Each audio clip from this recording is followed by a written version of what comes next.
les votations du week-end avec l'invitée de Béatrice Rulle, Delphine Bachmann, la présidente du Centre Genève.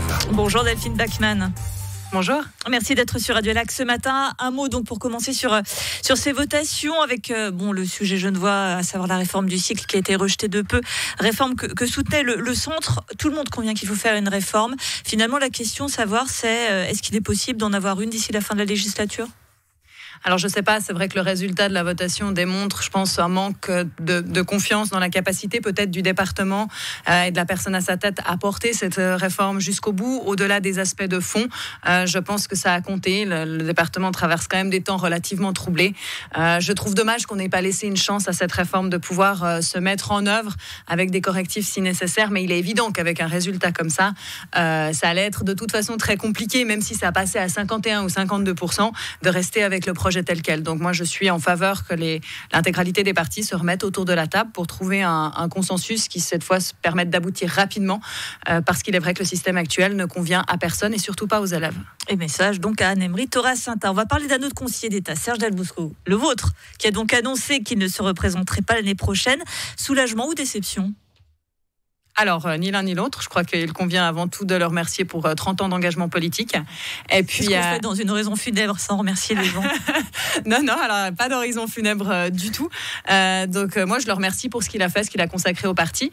Et puis, il a pris sa décision avec des éléments qui lui ont permis de le faire. Il estimait que maintenant, il était temps de tourner la page, que son engagement politique avait été aussi relativement intense. Donc après 2 législatures, une aux finances et une à la mobilité. Donc moi, je suis contente pour lui qu'il puisse passer à autre chose sereinement. Il a justifié par son âge et la relève au sein du parti. Et dans la foulée, vous annoncez votre candidature. Les esprits chagrins vont dire que vous l'avez gentiment mis sur le côté. Non, alors je ne pense pas du tout. Vous pouvez lui poser la question à l'occasion entre Serge et moi. Il n'y a absolument aucune animosité. Et même s'il s'était représenté, ma candidature ne dépendait pas du fait qu'il se représente ou pas. Je crois que quand on se lance, on doit avoir l'envie, on doit être prêt, on doit être motivé, mais on ne doit pas baser ses décisions sur celles des autres. Et donc pas sur celles de Serge, on l'a bien compris. Vous êtes 2 candidats pour le moment au centre à ce Conseil d'État. 2 ans après votre première tentative à la complémentaire.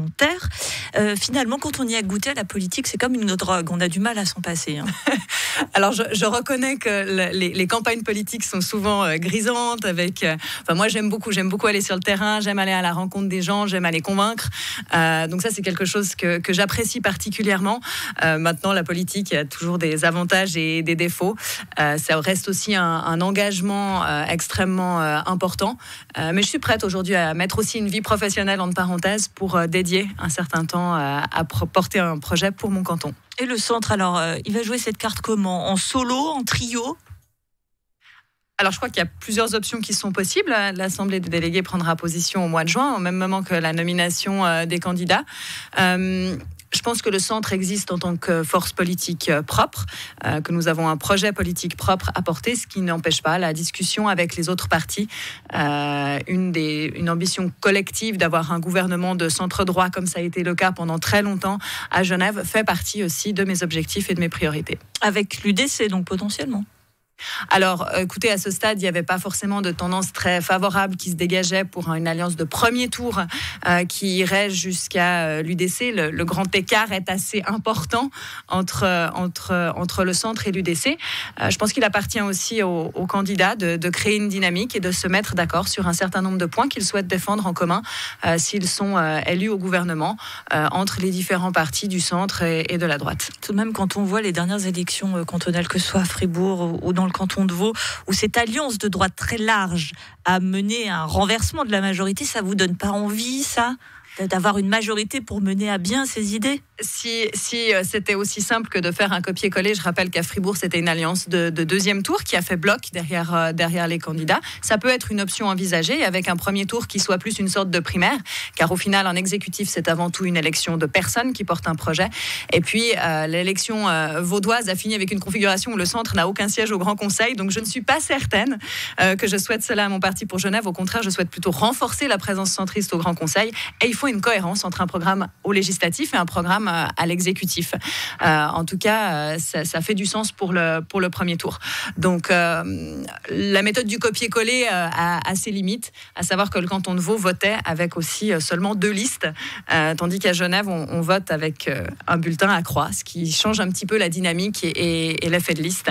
Mais le parti décidera. Je reste ouverte et nous discutons bien évidemment régulièrement avec nos partenaires politiques, que ce soit les Verts libéraux, le PLR et même l'UDC. Avec donc des objectifs ambitieux, 2 conseillers d'État, 15 députés, c'est ce que vous souhaitez. Vous êtes devenu bien gourmand au centre.